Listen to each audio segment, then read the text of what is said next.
Hi, this is Jason Fry, the basement guy with Healthy Basement Concepts. Today I wanted to show you a pier that was installed.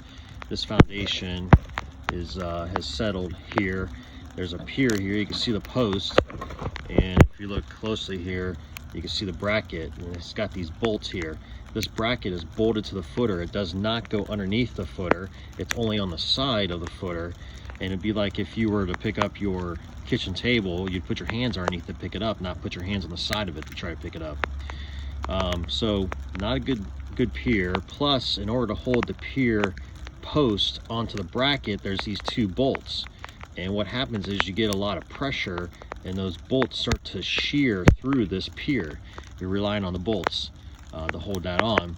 And you can't really see in this picture, but this pier has already started to bend in the ground. I can see it from here, and that's not a good thing either. So I just wanted to show you about the piers.